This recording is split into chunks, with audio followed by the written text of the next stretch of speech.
We're very fortunate today to have the Commandant of the Coast Guard with us. You all must know that at one time the United States had only one military service, and that was the Coast Guard. I think it was called the Federal Revenue Cutter Service. Revenue Cutter Service at the time. We decided we didn't need an Army and a Navy, but we did need revenue. And it was the Coast Guard that ensured that. And I think it's a bit of an insight into the unique qualities of the Coast Guard, because the Coast Guard is more than a military service. It's a law enforcement service, and that makes it absolutely unique in the American landscape. It gives it unusual authorities, it gives it important insights, and it's really a leader behind the scenes that most Americans don't appreciate and understand. And Admiral Zukunft is going to go through some of that today with his discussion with us about this unfolding dimension of cybersecurity in the maritime domain. And he's doing some very creative thinking about that. We're very fortunate that he's willing to share some of this with us. Before I turn to him, let me just say, when we have public events, we always give a little safety announcement. I'm your responsible safety officer. I'm going to make sure everybody is safe here today. If we have to evacuate this space, more likely than not, we'll go through this exit door behind me, the exit stairs right there. We're going to go downstairs. If it looks like it's best to go the back, we'll go across the street and we'll meet at the National Geographic. They got a nice courtyard in there. Otherwise, if we go to the front, we'll go across to the park. And I will take head count there, and then we'll try to figure out how to entertain you once we get there. But please follow my directions, okay? That's the one thing I ask. Again, I would say we're very grateful that you're here, this remarkable service, the Coast Guard, which is at its battle stations every day. And America is the great beneficiary of that. So would you please, with your warm applause, welcome the Commandant of the Coast Guard, Admiral Zukunft. Thank you very much.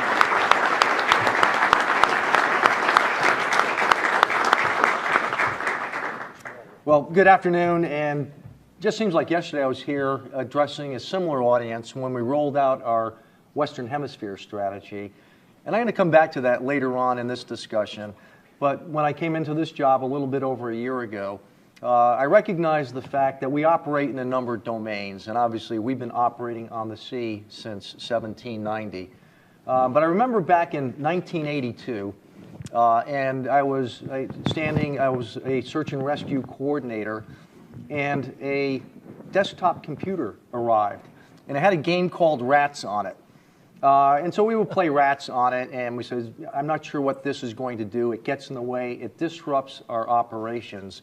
I had a clerical staff of about 7 or 8, and they all manned IBM Selectric computers. We were state-of-the-art at the time, but we were anything but when it came to networked and information sharing across a global domain.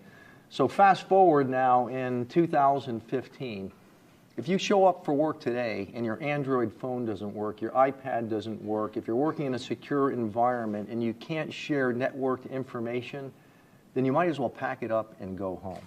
And so the Coast Guard has evolved since 1982 and obviously since 1790, but we never addressed, how do we operate in this domain? So when I first look at cyber is not a mission.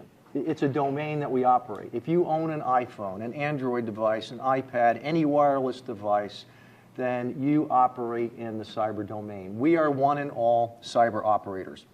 And so that is a fundamental skill set for every member of the Coast Guard. In order for them to be operators or maintainers, intelligence specialists, they have to be savvy in the cyber domain as well. So as we looked at how do you develop a cyber strategy, I look at it not just from a Coast Guard aspect, but really from a private sector, a public sector. How would you address cyber in the 21st century? And so we came up with 3 domains that are not unique to the Coast Guard, but to anybody who can spell the word cyber. And it really begins with, you need to defend your cyberspace. So what does that mean for the United States Coast Guard? We have very distributed workforces. And our weakest link in all of our systems, it's not our architecture. The Coast Guard operates primarily in the .mil domain.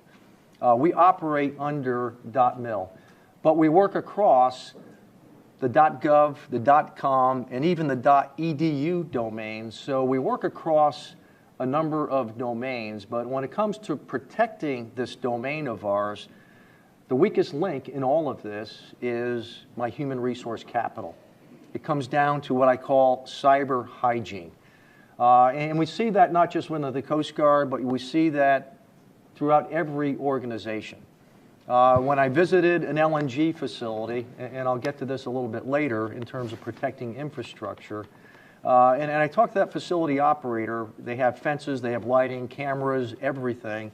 And I said, it looks like you have an impregnable facility, but guess what? You're not. And they said, how so? I said, well, who do you have, protecting your facility internally and externally against zeros and ones that may threaten to take down your facility? So it is a daily occurrence in the U.S. Coast Guard where we have an internal patch that we need to apply because somebody took a shortcut. They are smarter than the guidance that we provide them that say you shall not do this. But folks go ahead and do that, and then they compromise our entire system. So as we put our cyber strategy together, I said, well, what workforce do I need? What subject matter experts do we need within the Coast Guard? Because we don't have a cyber specialty. But we've created just recently a cyber command within the U.S. Coast Guard. Now it's 70 people. It may not sound like a lot, but they can have awareness across our full operating domain in cyber within the Coast Guard. So daily they can look at where those potential leaks are, malware that may be introduced, and then go out and fix it. And so I can do that with 70 people, but I reprogrammed different specialties within the Coast Guard to create this cyber group of experts of 70, but I never built it into my program of record. And when I tell these 70 folks, I need for them to stay in this job for perpetuity. Don't do this job for 3 or 4 years like we often do in the military. And then when you get tired of that job, you take up another hobby. You really need to be specialized, and especially in this field of work, because it changes so rapidly that you need to have folks keeping pace with the changes that take place around us. Now just think when Tom Friedman wrote the book, The World is Flat. He wrote that book in 2005, and then a year later, he had to add a special appendix to it, and then he just recently wrote The World is Flat 3.0.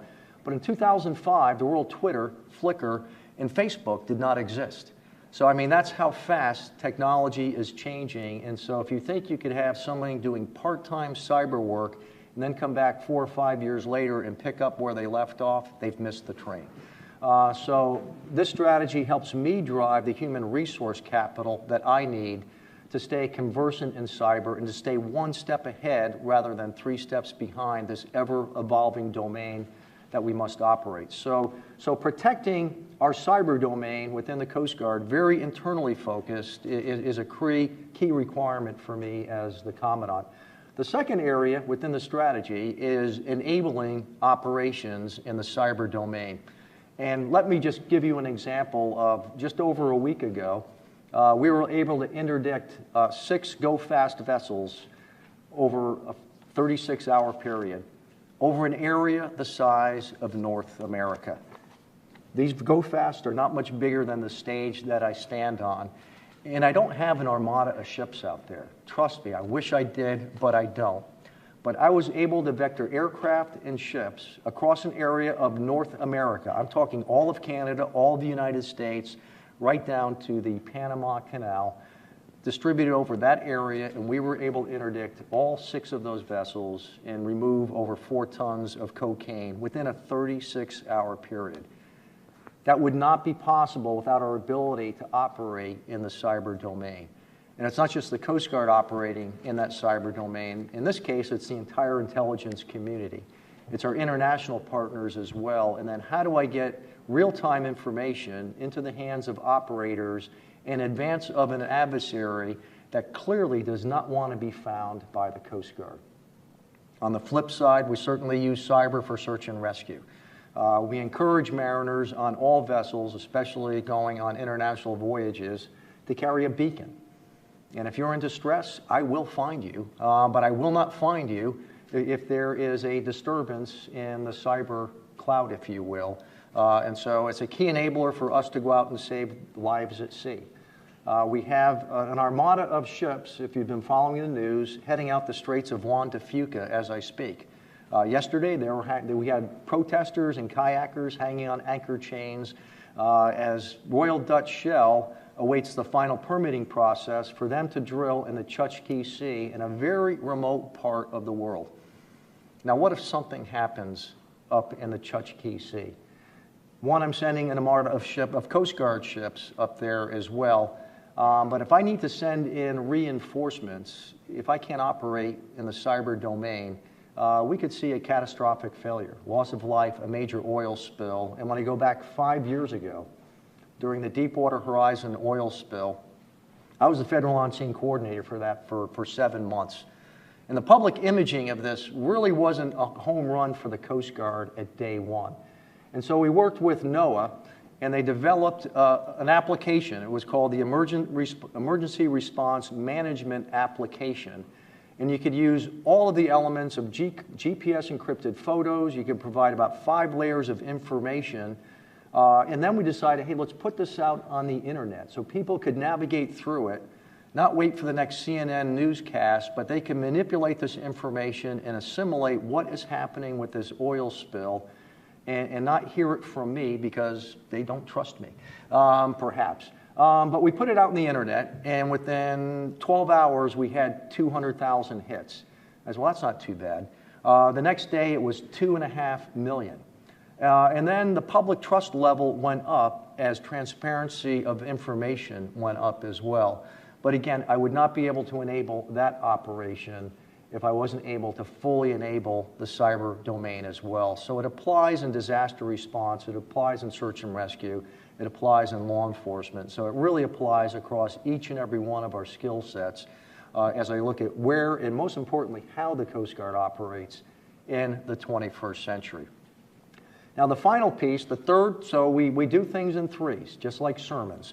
So we protect our infrastructure, we enable operations, then we protect outward-looking our national critical infrastructure in the maritime domain. Now, why would we be interested in this? If you go back to the Maritime Transportation Security Act of 2002, it provided sweeping authorities for the U.S. Coast Guard to enhance physical security at all of our facilities that do international trade. There's over 3,500 facilities in the United States and the vessels that call upon them. And so facilities were required to generate facility security plans, as did vessels, and there was grant money, fences went up, cameras went up, TWIC cards were issued, but within that security vulnerability is cyber as well. Now, if you look back about 3 months ago, there was a work slowdown on the West Coast through the ILWU.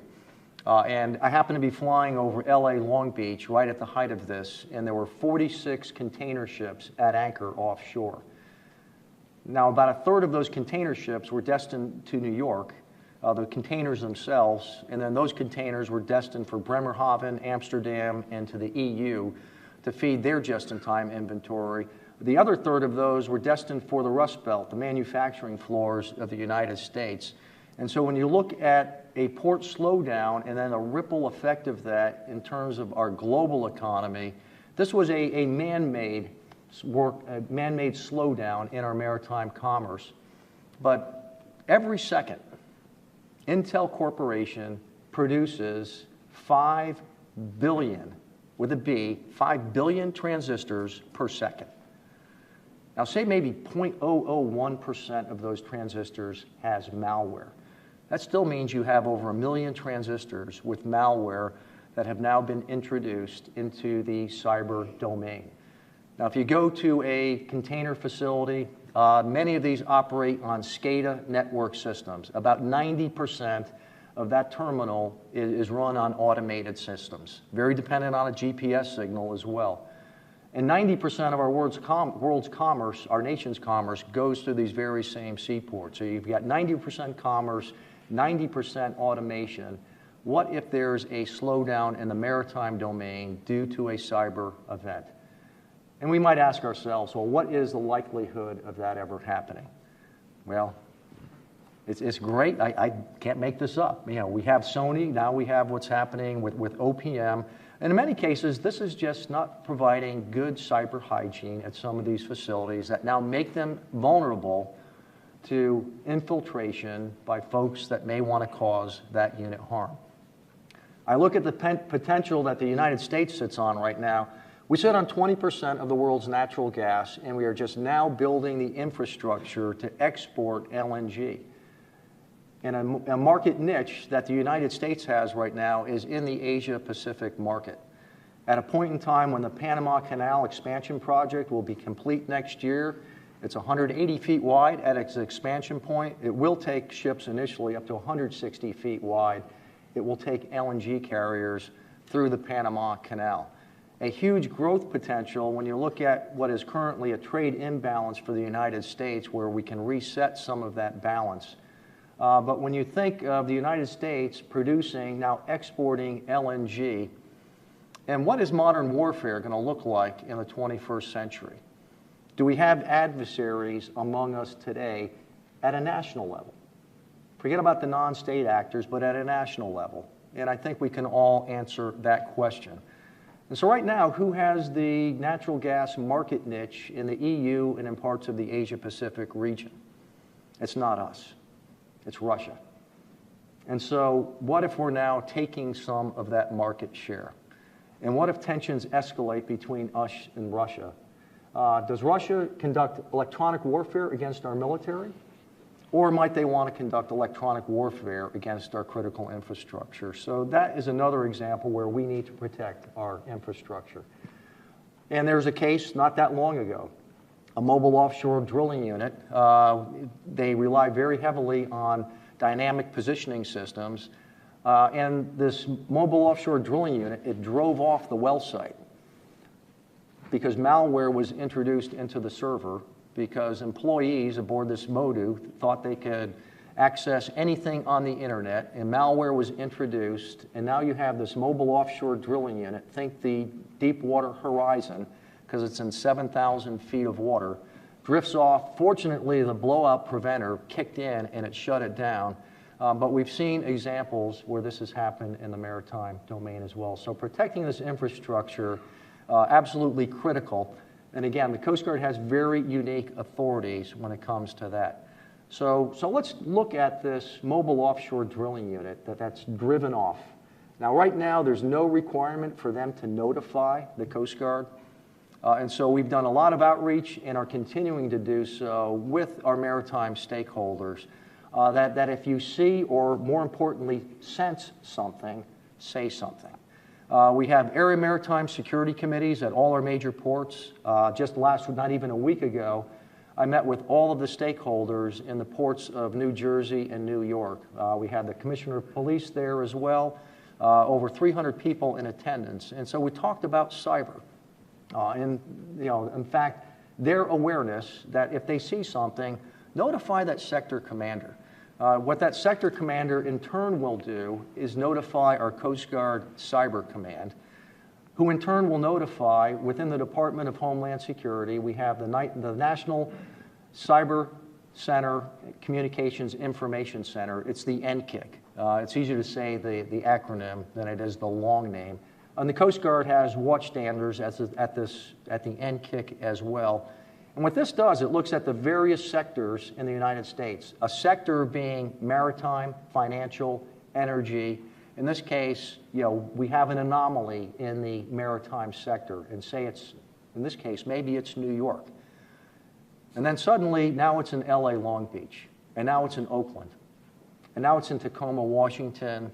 And what we're seeing play out is a synchronized attack against our maritime transportation system. And so now the NCIC has this awareness is that we are under attack, and we better alert our financial systems, our energy sectors, and others. And so this is right now an awareness. And then what do you do now that you have awareness?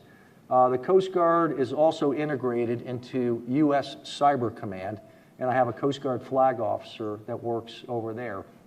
And so there's a very strong lash-up with DOD. And at this point, it comes down to assigning attribution. Who did it? And the who did it piece is really challenging for us, quite honestly. Maybe you can pinpoint a transmitter from where that signal was sent, but you can't verify that somebody sitting under the roof of that transmitter was, in fact, the sender. Someone could have remotely accessed that transmitter from another remote device and set up that other transmitting site as the perpetrator, whereas the true adversary remains unknown. So, assigning attribution is not necessarily a black and white regime. And then once you do assign attribution, then what do you do about it? And so when we looked at the Sony attacks, and I was involved in some of these discussions, and they go up to an extremely high level when it comes to what do we do about it. And so if you look at mutual assured destruction, if we counterattack, what might somebody come back with us? And will they look for that other chink in our armor? It may not be going toe-to-toe with dreadnoughts, but looking for the weakest link in the chain. And so when you look at cyber, where are the weakest links in the chain across our entire cyber domain? And that's a bit challenging for us to be able to determine with absolute certainty that we know where every one of those weak links are. Recognizing that the biggest weak links are the many operators that we have in that cyber domain that don't exercise good cyber hygiene, if you will. So those are the challenges, those are the opportunities. But as I stand here as the Commandant of the Coast Guard, I said, well, I can't do this alone. And so when we rolled out this cyber strategy, we worked closely with the Department of Justice. FBI has a key role in cyber. We work closely with the Department of Defense and U.S. Cyber Command. We work very closely, obviously, with our department, and then within NPPD, who ultimately holds the cyber watch, if you will, for the Department of Homeland Security. So this was not a go off into a dark room and come out with a cyber strategy, but let's crosswalk this as a template that others may look to follow this very same template of how do we approach cyber in the 21st century, but recognizing that this is a domain that is going to be as natural as breathing as I look at the future of the Coast Guard, and not the Coast Guard of 1982 nor the Coast Guard of 1790. So with that, I really look forward to opening it up to question and answer. And again, I thank each and every one of you. I especially thank you for opening the doorway here so we can provide seats to others. And I know we have folks out in the audience as well. So Jim, I'm going to turn it over to you. Thank you.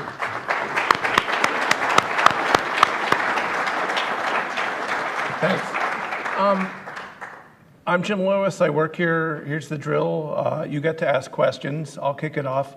You people over there, since we didn't expect you, I may not see you because of this podium, so send up a flare or shout or throw something, but this is a question and answer period. I'm going to start with, I have a couple questions, and you brought up something that I was going to ask about, and I was a little surprised.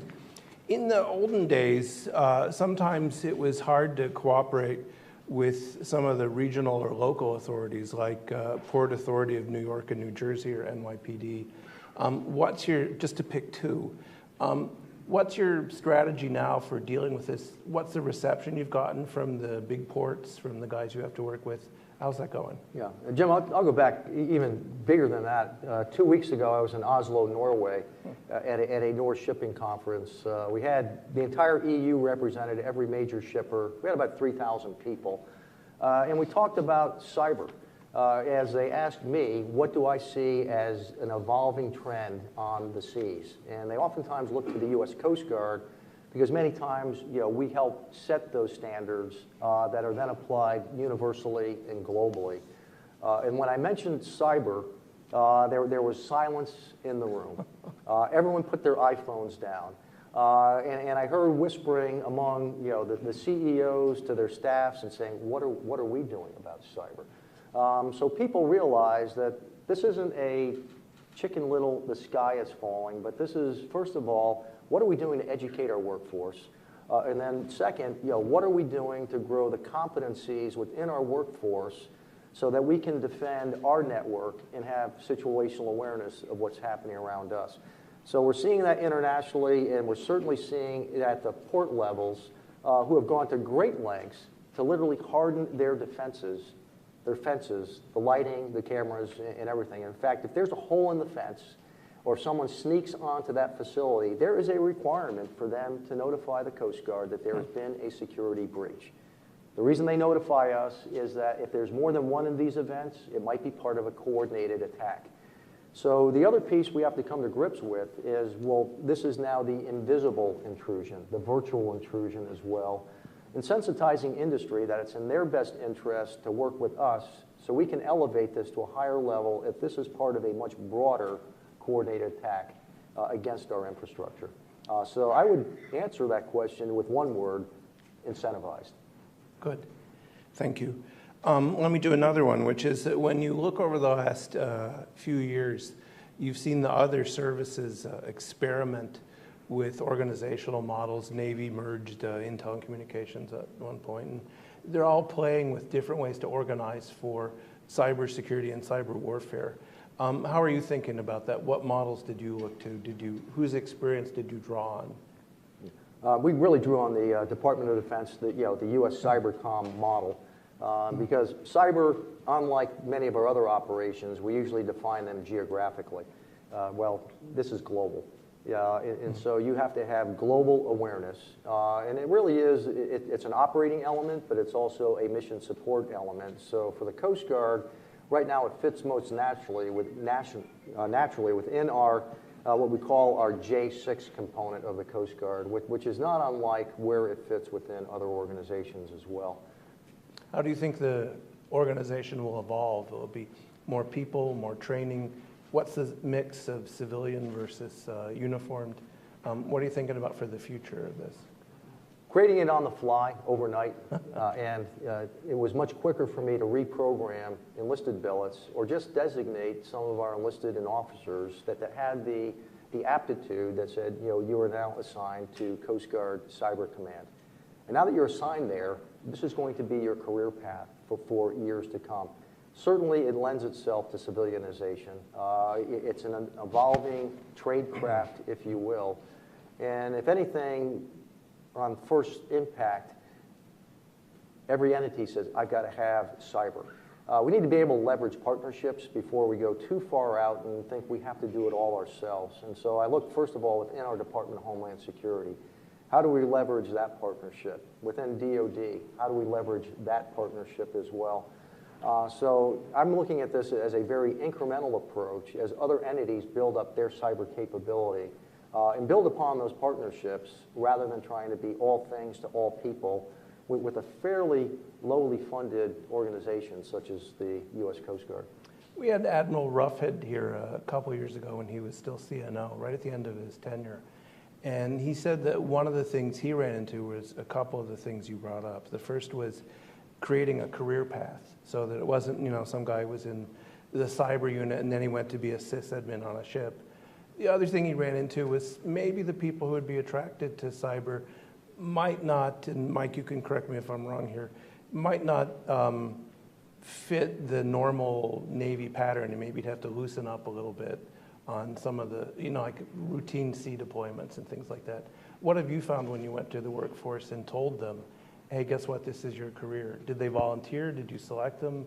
How's that going? I would say they gravitated towards this when I saw this as the big thing coming their way as an opportunity.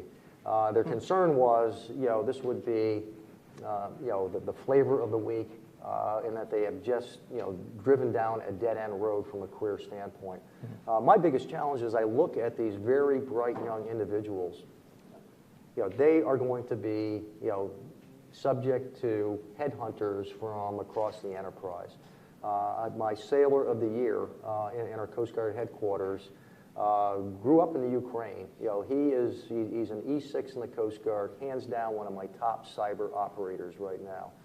And I asked him, well, what if I send you off to just be an information technician specialist? And he goes, well, I have other offers. I really like what I'm doing, and I get to use the best stuff, the absolute best stuff in the U.S. government. So I'm going to keep this guy around. And the same thing, we have young lieutenants as well. You know, they really have a passion for this, not just an aptitude, but a no-fooling passion for it. And if you have those two combined, then you've got all the winning ingredients for an A-class team. Okay. So I'm very optimistic in terms of the human resource capital we have. What do you think your biggest shortfall is? What would be the one thing, if you had a magic wand, you'd want to get? Well, you know, I think any service chief would say we're flush in money, and we haven't found a good way to allocate it all. So no, you're thinking of the Air Force. No. Oh. So, you know, the reason I wanted this strategy is we need to build out a program of record. You know, it's a human resource capital. Yeah. There's architecture. When you acquire new systems, you know, you need to think about cyber when you're acquiring new systems, and then you're fielding those. You need to look at those systems. Who else do they interoperate with? Mm-hmm. And if they interoperate with others outside your domain, you know, what cyber safeguards do they have in place? So as you start looking at this, it touches every aspect of what we do every day in the Coast Guard. Let me see if anyone out in the, we've got one right in front. Could you identify yourself? And do me a favor, please keep your questions succinct. I know you will, but identify yourself, succinct question, and then I've got more, so. Sidney Friedberg, Breaking Defense. Admiral, thank you for coming. Do you need, or in fact, are you recommending at this point within the administration, a package of legal authorities for cyber about notification and so forth, similar to what you already have for the physical infrastructure? I keep on making that analogy, but I haven't used exactly to say outright the words, and this is our package, this is our plan, this is what we want Congress to enact ultimately. That's a great question. I'm glad you posed that because, you know, I just need awareness that a facility has a vulnerability. I don't even want to identify who that facility is. I clearly do not want, you know, Coast Guard officers and petty officers accessing those systems that may have personal identifiable information, financially sensitive information. I do not have a need to know, and they have a right to privacy in protecting that information. But if they are subjected to a coordinated attack, if you will, a hack, that then threatens our national security, I need to have awareness of that. Now, when we report up, I have no need to report which facility is it that's under attack. And so nothing will disincentivize a for-profit entity of being named in public that now their systems are vulnerable. Look what happened to Target when they were named. So I'm very mindful of what the impact of that would be to shareholders as well. So anonymity is certainly a key component of that, which means I wouldn't need legislative authority, but really more operating policy of bringing that information forward. Okay. We've got one in the back and then one in the front, two in the front. Good afternoon, sir. Mo Smolskis, currently with Blue Star Strategies, but I'm in the middle of my application process for OCS. So heading back to New London, hopefully. I'll see you right afterwards. And my question is, you talk a lot about the cyber hygiene piece, and for those of us who may not be cyber people specifically, are there plans in place for the Coast Guard to enact trainings or other sorts of things to kind of push this idea along? Because all of us are obviously using computers and everything, and will be involved at some point. We need to do more with our training, and so ironically, much of this training is online. So it really needs to be physical, and our workforce needs to have an appreciation of what a compromise does. One, in terms of the impact to our operations, and then in real cost of what the real cost is of applying a patch because someone failed to exercise poor cyber hygiene. And so what's poor cyber hygiene? You know, you plug in your iPhone, you know, into your server at work to recharge it. Well, you know, you've just compromised that system. But we see that happen on, you know, from time to time on a near daily basis. So clearly we have more work to do when it comes to training. Okay, we've got a couple up front. Jacob, why don't you grab the one in the back and then we'll. Thank you. Deanne Divis with Inside GNSS. We cover navigation, so my questions are navigation related. We've seen structured interference to the GPS signal in conflict zones, interference with U.S. maritime facilities, Can you tell me, please, what the Coast Guard strategy, how it incorporates GPS and protection of the GPS signal, and the mobile drilling platform that you mentioned, that the cyber incident, was that related to navigation software, some element of navigation? That was related to a navigation system. And so right now, in some ways, you have a single point of failure with the GPS signal. Commercially off the shelf, you can acquire a GPS jammer. It runs on a very low energy, a radius of maybe 30 feet. But you can compromise a GPS signal using these devices. We've seen this occur in law enforcement applications where an individual may think there was a transducer on their vessel, and so they would try to jam that signal. So that is a vulnerability. It's that same GPS timing system that runs our financial sector as well. So when you start looking at resiliency and redundancy, there are some true vulnerabilities there. Going back to the MODU incident, many of our mobile offshore drilling units not just rely on GPS signals, but they'll also put transducers on the seafloor, so it provides them at least a secondary backup should they have a disruption in the GPS signal. Okay. And how does it fit into your strategy? Is there a GPS or a protective element in the strategy? Yeah, ours is truly a strategy in the sense, I mean, the next piece is, the many tentacles of how do you implement a strategy. But when you start looking at protecting infrastructure, critical infrastructure, single points of failure, that would certainly be a key area of focus, the GPS signal when it comes to protecting critical infrastructure. GPS is a key enabler. It affects navigation, it affects financial sector, it affects a number of domains, the air domain as well when it comes to transportation. So GPS really does cut across the board. Ours looks just maritime, but clearly there's a need to take that to no pun intended, to a higher level. Okay, come on. That one right there. Hi, Steve Caldwell, former director at GAO for Maritime Security Issues. Admiral, you mentioned the international nature of this. Obviously, we know a lot of the global fleet is not U.S. flagged. A lot of the world's biggest ports are not under U.S. jurisdiction. You mentioned this Norway event where you spoke about cyber. And then I know recently the IMO, Maritime Safety Security Committee, had met to discuss some of these issues. So just wondered where you think the trend is going in terms of, say, global acceptance or consensus that cyber is indeed part of the ISPIS code. Good question. Right now, I don't see an appetite for bringing cyber into the ISPIS code. That being said, I see industry, as I said earlier, very incentivized in the absence of waiting for an international standard, is to seek out what those standards are, working in many cases with the private sector to harden their cyber defenses and minimize their vulnerabilities. So this will probably be led by industry first, and they're not looking at IMO, at least not currently, to incorporate cyber into the ISPIS codes. I'm going to try a question. We can get somebody. We've got one in the front here, but while the mic's coming up, if you had to sort of prioritize, what problem do you see more pressing for you? Do you see the safety problems, or do you see the law enforcement problems? I mean, you're going to say both, but which one gets the most attention for you? Which one gives you the most heartburn? There is no one answer to all of that because it really does cut across every one of our mission sets. And so if I were to answer that, I would say, well, I would much rather arrest people than save lives. Well, I want to do both. In fact, it's the same ships that are out there arresting people right now that I divert to go save lives. And then if there's a mass migration, then I divert them to go do that.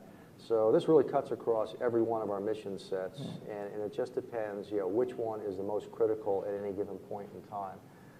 But this can compromise our ability to do what our Coast Guard does 24/7. Great. We had one in the front. Commandant, this is Lawrence Carew from International Energy Partnership. Navy Secretary Mavis is making a big push on energy for his ports, and I think, aren't you involved in all that kind of stuff too?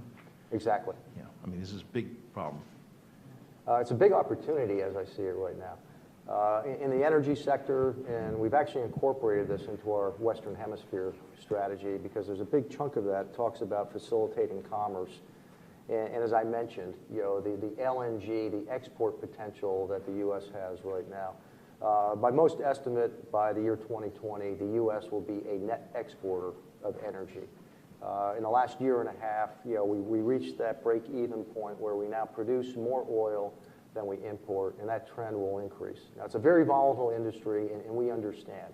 As the price of oil comes down, there's less exploration. As it comes back up, all of a sudden, we're in another wave of exploration. But when I just look at the fracking, shale oil, the potential of that, at least for the next 30 years, if not longer. So I need to make sure that the Coast Guard is postured for this growth sector in the maritime industry that is going to be very cyber dependent going forward.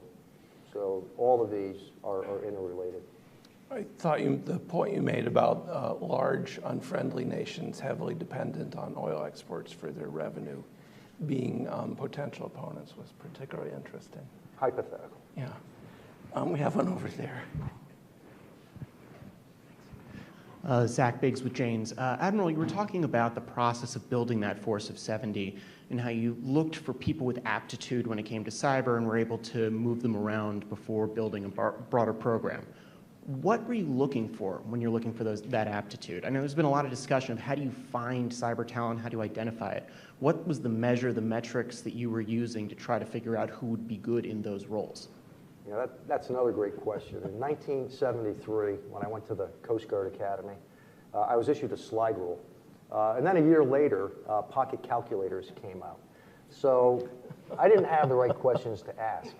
So I surround myself with the people that know how to ask those very same smart questions. One of them sitting in the front row with me right now, Rear Admiral Marshall Lytle. He's my Chief Information Officer. So it's folks like him that I'm indebted to. Not him, but he reaches down. And to be an effective admiral, you've got to be able to connect at every level in your organization. And so I'm indebted to folks like Marshall that are able to take the pulse of our workforce and find this great talent that exists within our workforce. And then when it doesn't, how do I recruit it? And then how do I retain it? So I'm in the recruit-retain business right now, but we've pretty well defined what that skill set is. And then we were just fortunate that we already had that within our organization. We have a question up front, but while the microphone is coming up, hold up your hand, please. While the mic is coming up, I used to know a four-star general who was the head of a combatant command, and he said something very similar to what you just said, which is he liked the ability that networks gave him to, and I'm going to put words in his mouth, bypass the chain of command and go up and down the chain and talk to enlisted people and the whole bit. And in talking to the people between him and the enlisted ranks, they hated it. So how does that work in the Coast Guard? How's that changing your organizational culture, if it's changing it at all? I've done everything I can to flatten it and to be transparent. So I have an outward-looking public Facebook page, Instagram, Twitter. And so a number of our Coast Guard men and women follow me on Facebook. And I'm open to these very frank and open dialogues of what they're seeing in their world, because otherwise that may be my blind spot. Otherwise, I'm the emperor with no clothes. So the good news is, my workforce will call me out if I'm the emperor with no clothes. It's kind of a frightening thought. It is. Go ahead. James Leitner, Academy Class of 61. So we were lucky to have slide rules also. I teach at Hawaii Community College. I'm wondering what the community colleges can do to be able to stimulate interest in cyber. It's especially attractive that they don't have to be rotated every 2 years. Yeah. They're doing a lot. We have a number of centers of expertise, and that's the talent pool that I need to look at. I'm going to be looking at them, excuse me, as are a number of others. This is clearly a growth industry, for our young minds of today that thrive in this environment. So their growth potential, hiring potential is enormous. Okay. But I'll be waiting in line, among others, to bring those folks aboard. I think we had one in the front. Oh, no, we got one in the back. Yes, my name is Matt Campbell. I'm with IBM. Admiral, you do have an existing and ongoing intelligence lifecycle, non-cyber, if you will. I'm curious to know if you view the cyber intelligence lifecycle as, in systems and groups that enable that, as being a modification of your existing groups or something entirely different. The two are really interwoven when I look at cyber and intel. When I look at the systems that provide the archiving of information, more importantly, it's not the archiving. And that's kind of a dangerous term when you talk intel, because if it's archived, that means it's stovepiped, and then it's not shared across the interagency. Ironically, just before this meeting, I chair the interdiction committee within the Office of the National Drug Control Policy, where we look at how do we share information at the state, local, federal, tribal, international levels when it comes to combating transnational crime. And so cyber is a key enabler in doing this. We work very closely with the national intelligence community that have identified collaborative systems to be able to cross-map much of this information, even our ability to share this with international partners. So the two are intricately woven. One is the information, the second is the domain and the systems that provide that level of awareness. And that is the cyber domain that does it for us. On that note, so Coast Guard does collect intelligence, and they have an intelligence mission. Where does the cyber strategy fit into that? Does it affect collection? Do you see the people you're working against using things like encryption? What's the environment for the other side that you have to deal with? Yeah. Well, certainly it's going to be a much more challenging environment when you look at encrypted devices, but as a member of the national intelligence community, I use that case that I alluded to earlier. The fact that we can track down 6 ships spread over an area of several 100,000 miles, and then vector aircraft and ships to interdict and then arrest and ultimately prosecute those individuals. All of that is enabled by intelligence. So cyber is the key enabler. Do our adversaries exercise good cyber hygiene? They'll look at this strategy as well and recognize they would look at that exact same model. We need to protect our cyber domain. We need it to enable our operations, and we need to protect our critical infrastructure. So this template, if you will, for a strategy, yes, it applies if you're private, public sector. Unfortunately, it also applies if you're one of our adversaries as well, who do not want to be found in the cyber domain. We had one in the front, I think.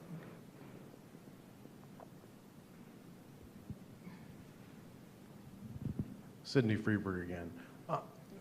Admiral, one thing you've talked about is cyber hygiene, the importance of keeping people from doing dumb things that let bad things into the network. But when I talk to folks on the DoD side, I hear over and over again, you can't count on perimeter defense alone. You have to assume that someone will do something dumb or that someone bad will do something very smart, and that the adversary will be in your network to some degree all the time. And the question is managing rather than preventing, and being aware of your internal health of the system, not just saying we will stop them all at the frontier. So to what degree is that kind of internal defense, active defense, layered defense part of your strategy and your thinking with a relatively small number of people to do it with? The real challenge is, you end up with single points of failure. You could have 99.9% compliance, and then one individual.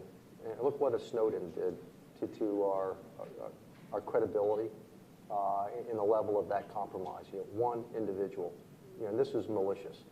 So those are the real challenges that you face. I mean, part of that's in our screening process of who you bring into your organization, and who do you issue a CAC card to that provides them unfettered access to our domain. So we need to think a little bit longer and smarter about how we do that. But the truth of the matter is, this is an organizational failure. These are single points of failure. And I'm a relatively small service with 88,000 active civilian reserve and Coast Guard auxiliary, but all it takes is one out of that 88,000 that can potentially harm our enterprise in a significant way. And that is a real challenge for all of us.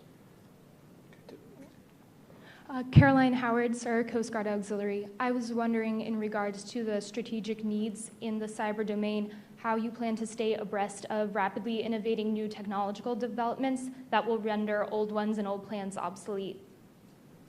So innovation is a cornerstone of my vision for the Coast Guard.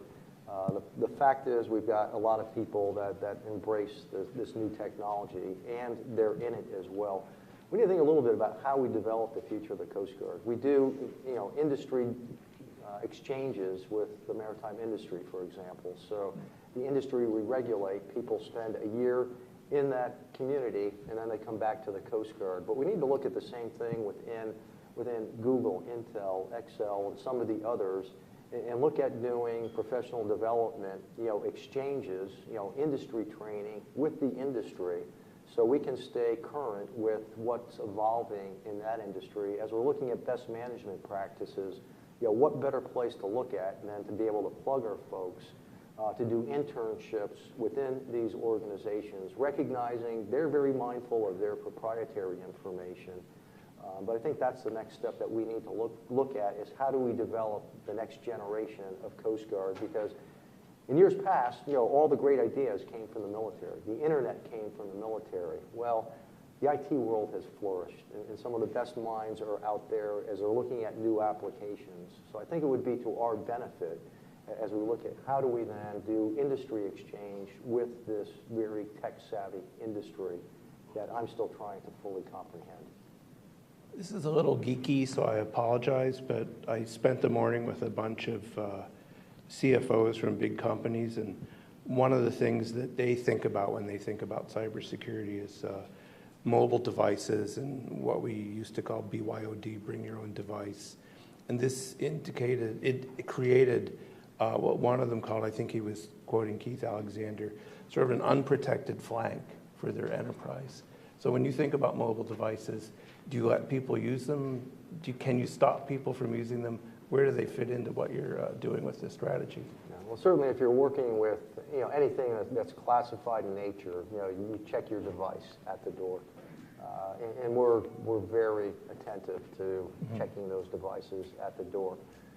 When I've been deployed on ships and we have information on a late-breaking case, we have the ability to shoot email off the ship, but just like in electronic warfare, you set emission controls so people can't transmit off the ship, can't email their significant other, hey, we're chasing down a go-fast right now, because I have no assurance if that information has just been compromised. And we are constantly monitored in our transmissions, and I get a weekly report, and I see where that failure to exercise good cyber hygiene is lacking.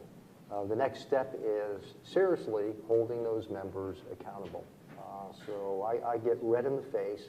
I said, boy, am I upset, and then I cool off by the end of the week until the next report comes out on Monday, and then it keeps my blood pressure high for the rest of the week. But until we actually start looking at holding individuals accountable for what are really flagrant breaches, I think it will be very difficult to change some of this behavior. When you say accountability, what do you mean? I love mobile devices. I was in an exercise where it was out in a desert area, and we were able to see 10,000 cell phones move all in a coordinated fashion, and that was a really useful hint as to what was going on. When you talk about accountability, it's very hard to tell 10,000 people, hey, turn off your cell phone. Not impossible. What do you do when you say accountability? Do you go to the commanding officer? Do you go to the lower than that? How does it work? It really needs to be handled at the field unit level. The commanding officer, in all likelihood, is not going to have awareness that a leak originated at their unit. It'll probably be at our cyber command or through others, NSA in particular, that provide me a weekly report and say, this unit divulged this information. And then they pushed it into a non-secure internet provider. So first, our folks need to be aware of the fact that you will not do this. I can't hold somebody accountable if they're not aware of what the ground rules are. So the first piece of this is we need to lay out the ground rules. And this gets back to the question that we had earlier. I mean, it really comes down to training and then retraining. And if you're going to be operating on any one of our systems, there needs to be recurrent training in there as well. But I'm not convinced that doing online training and then passing the test at the end of the day provides you that full sense of appreciation of what would happen if you compromised that system. Okay. We've got time for one more. Well, we have time for 3 more if you're willing. We have time for 4 more, and that's absolutely it. Okay. Go ahead in the front there. Hello, my name is Les Olson. I'm with Computer Sciences Corporation out of Falls Church, Virginia. My question is have you heard of and do you plan to use the Navy Cyber Safe program? Have you heard of that? I'm looking at the person next to you shaking his head vigorously up and down. Yes. So the answer Very is much so. Yes. And so with that, the Cyber Awakening for the Navy, I was just wondering, do you plan to use kind of that model that the Navy is looking to integrate for cybersecurity? All that good stuff, though. Yes, nice. Love it. Thank you. Oh, your dinner. We got one over there, and then we got a couple in the back, and that'll be it. Hi, my name is Sterling Schrader, and I'm an intern for Congressman Will Hurd. I was viewing the OPM hearings earlier with the Homeland Security, and I was wondering how efficient are your 70-person team at finding all the problems once there has been a hack that occurs, because you can't have 100% hygiene when it comes to cybersecurity? We're good. Yeah, we're very good at monitoring our systems. We certainly don't have the capacity to go out and monitor everybody others. So, I mean, this is very internally looking, first of all, looking at our systems. The next piece of this is going to be, what are those standards? What are, an independent research lab, best management practices that then we could then transmit to industry as, not mandatory, but these are best management practices. We did something very similar with IMO when it came to piracy. It wasn't required, but if you had a privately armed security team on your ship, there's a good likelihood that pirates will never get on board that ship. And the ships that carried these, there were over 200 attacks against those ships. And guess what? Not one pirate gained access. So if you do something very similar, what are those best management practices? And then how do we disseminate that to industry as well? But they're certainly very eager to hear what those are. Oh, my goodness. Why does this always happen at the end? Why don't we get to Jacob right by you? I will say that if you look at how the cybersecurity industry is changing, one of the things that will be different a year or 2 from now is that there will be much better technology for detecting intrusion threat activity, not based on signatures, finding the threats that are better hidden than what we've seen in the past. So this might be an area to watch. Go ahead. Admiral, very good remarks today. In December, the Coast Guard published in the Federal Register a call-up for information from the industry in helping them prepare a cybersecurity standard. How is that going, and what are the next steps? We've had 2 outreach events, and with each one, we've had in excess of 300 people show up. When you do, and this is not a notice, advance notice of proposed rulemaking, but this is just bringing industry to the table to understand their concerns. But this is, again, a very lively area of discussion right now. So with that announcement, we hosted 2 meetings here in the DC area. We need to continue this outreach as well. We had one of these events just recently, a week ago in New York, with the Area Maritime Security Committee. We had 300 people show up for that as well. We're at the witching hour. Do you have time for a couple more, or? We can take 2 more. Okay. Well, we got one there, and that's it. We've had one over here for a while. Oh, did we? I can't see him. Oh, okay. we'll get him then. That's all right. Admiral, we talked today about resiliency, and you mentioned GPS as a single point of failure. How does the proposal that's out there to revamp the LORAN C sites into enhanced LORAN or eLORAN fit in? Are you looking at that in terms of your cyber strategy? How does that all fit in with what you're proposing, what you're talking about today? That would really be part of a national strategy. because really, some of the critical element of a Loran signal, which is very difficult to jam, is the timing system that comes with that Loran signal. Now, we have intentionally kept several of those Loran transmitter sites in place in the event they needed to be reactivated.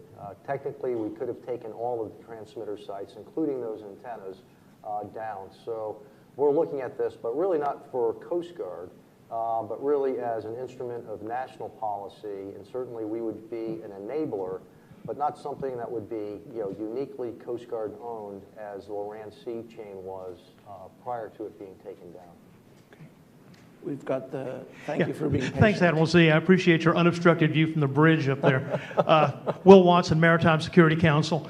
We know the Coast Guard's got a very robust presence at the IMO and that you work closely with the international commercial maritime community on a lot of these kinds of programs, but unfortunately that's a particularly slow process. Is the Coast Guard working directly with any of the major flag states, Panama, Liberia, Marshall Islands, et cetera, that flag most of the vessels that call on U.S. ports on these issues? That is a work in progress, and so that was my interest in going out to North Shipping in Oslo last week. I will attend IMO this November in London to continue this dialogue as well, to see if there is not interest in moving this into the ISPIS code. But as you well appreciate, things don't move at the speed of light. So I look at industry is going to take this upon themselves and not necessarily wait to be regulated, but this is really good self-regulation, if you will, to protect their financial interest. Another element, and I think this may come into play at some point in time, will you need cyber liability insurance? So if you're shipping from point A to point B and either the terminal's not accessible or your vessel has had a terminal disruption because of a cyber hack, that will be the next perhaps area to look at. Do you need cyber liability insurance? Something to think of as well. So if you start looking at financial incentives to do that, I think industry may take this on in advance of being provided best practices from IMO. Okay, last one. We had one over there. Great. Admiral, I'm John Wertman. I'm the past chair of the Coalition of Geospatial Organizations. About a year ago, General Dempsey was over here at Brookings, and he spoke about cyber security from a DoD-wide perspective. He was asked if he ever envisioned a scenario under which a conventional response might be needed for a cyber attack. How do you think about that in this new age of cyber warfare? I think that would be very difficult, and I think for the reason that I alluded to earlier, because the ability to assign 100% attribution to an adversary, short of a very overt attack from a state or non-state actor to say, we are going to infiltrate your system. So if that's, in response to an attack, clearly if you look at what's happening within ISIL and their ability to exploit social media to recruit activists, a great concern. What is our ability to compromise that recruitment effort? So when I start looking at how cyber is being used in different applications, but if we're using it in an offensive capability in response to an attack against us, that 100% attribution may be a little bit difficult. The other piece to look at, and we have not thought this through, well, what do you do about the ability of ISIL to do recruitment in social media? And they've been able to do so to great effect and to protect their identity in doing this as well.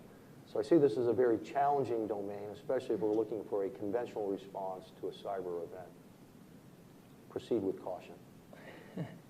Well, this has been a great session. Thank you so much for coming to see us. That say you shall not do this. But folks go ahead and do that, and then they compromise our entire system. So as we put our cyber strategy together, we said, well, what workforce do I need? What subject matter experts do we need within the Coast Guard? Because we don't have a cyber specialty.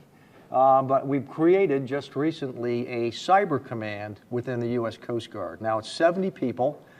It may not sound like a lot, but they can have awareness across our full operating domain in cyber within the Coast Guard. So daily they can look at where those potential leaks are, malware that may be introduced, and then go out and fix it. And so I can do that with 70 people, but I reprogrammed different specialties within the Coast Guard to create this cyber group of experts of 70, but I never built it into my program of record. And when I tell these 70 folks, I need for them to stay in this job for perpetuity. Don't do this job for 3 or 4 years like we often do in the military. And then when you get tired of that job, you take up another hobby. You really need to be specialized, and especially in this field of work, because it changes so rapidly that you need to have folks keeping pace with the changes that take place around us. Now just think when Tom Friedman wrote the book, The World is Flat. He wrote that book in 2005, and then a year later, he had to add a special appendix to it, and then he just recently wrote The World is Flat 3.0. But in 2005, the world Twitter, Flickr, and Facebook did not exist.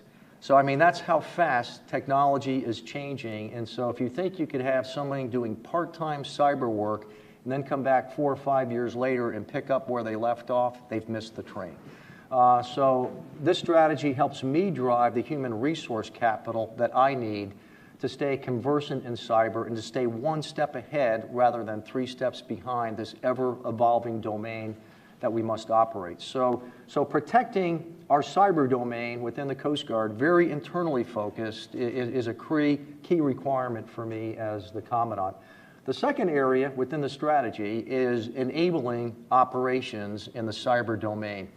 And let me just give you an example of just over a week ago, we were able to interdict 6 go-fast vessels over a 36-hour period over an area the size of North America.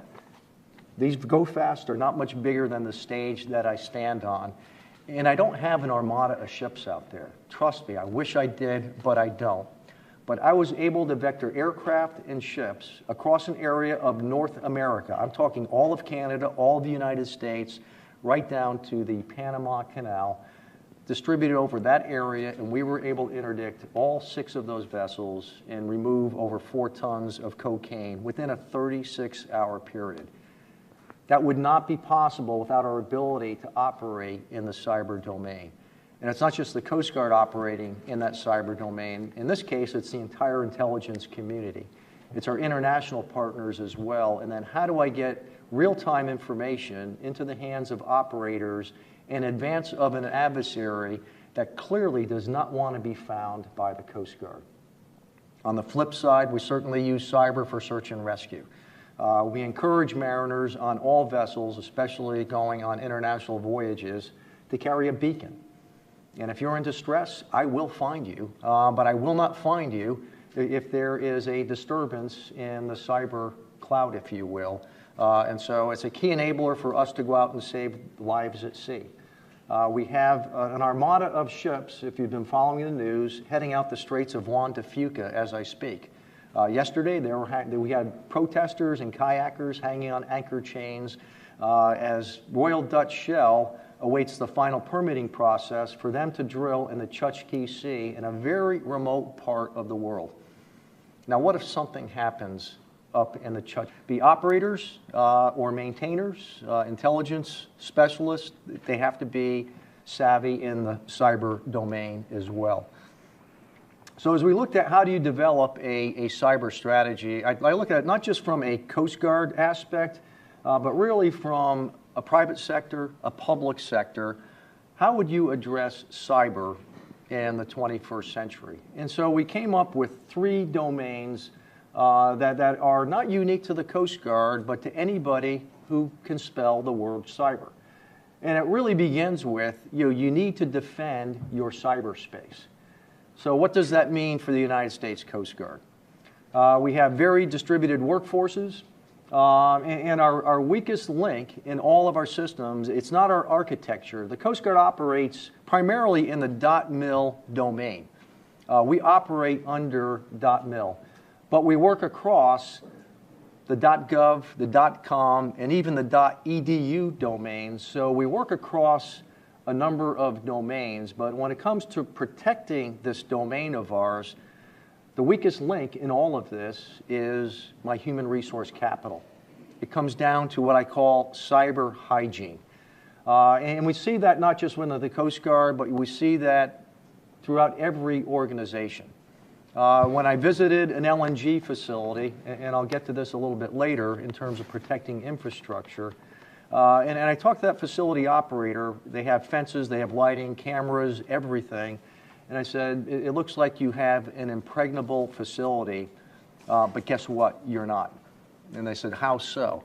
I said, well, who do you have, protecting your facility internally and externally against zeros and ones that may threaten to take down your facility? So it is a daily occurrence in the U.S. Coast Guard where we have an internal patch that we need to apply because somebody took a shortcut.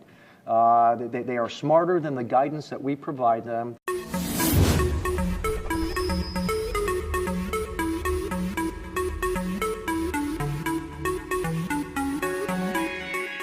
We're very fortunate today to have the Commandant of the Coast Guard with us. You all must know that at one time the United States had only one military service, and that was the Coast Guard. I think it was called the Federal Revenue Cutter Service. Revenue Cutter Service at the time. We decided we didn't need an Army and a Navy, but we did need revenue.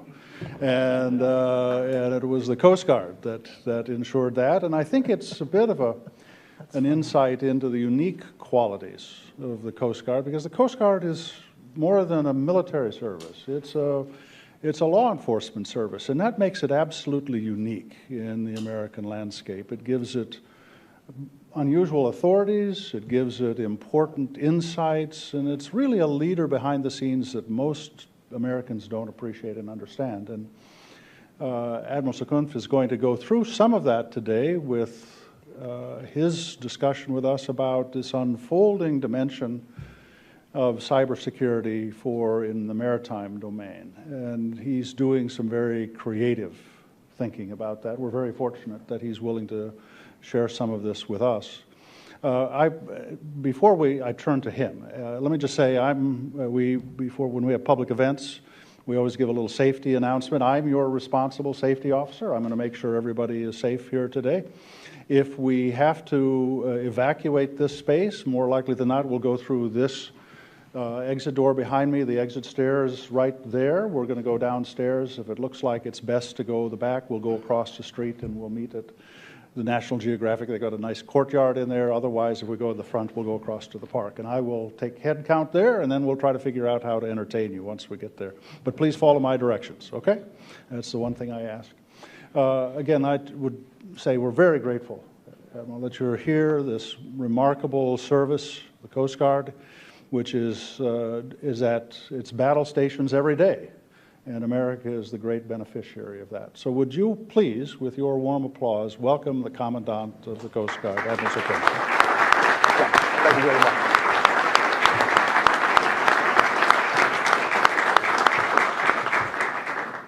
Well, good afternoon, and just seems like yesterday I was here addressing a similar audience when we rolled out our Western Hemisphere strategy. And I'm going to come back to that later on in this discussion. But when I came into this job a little bit over a year ago, I recognized the fact that we operate in a number of domains, and obviously we've been operating on the sea since 1790. But I remember back in 1982, and I was a search and rescue coordinator, and a desktop computer arrived, and it had a game called Rats on it. And so we would play Rats on it, and we said, I'm not sure what this is going to do. It gets in the way. It disrupts our operations. I had a clerical staff of about 7 or 8, and they all manned IBM Selectric computers. We were state-of-the-art at the time, but we were anything but when it came to networked and information sharing across a global domain. So fast forward now in 2015. If you show up for work today and your Android phone doesn't work, your iPad doesn't work, if you're working in a secure environment and you can't share networked information, then you might as well pack it up and go home. And so the Coast Guard has evolved since 1982 and obviously since 1790, but we never addressed, how do we operate in this domain? So when I first look at cyber is not a mission.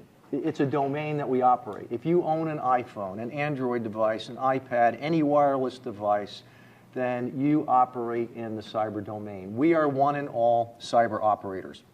And so that is a fundamental skill set for every member of the Coast Guard in order for them to be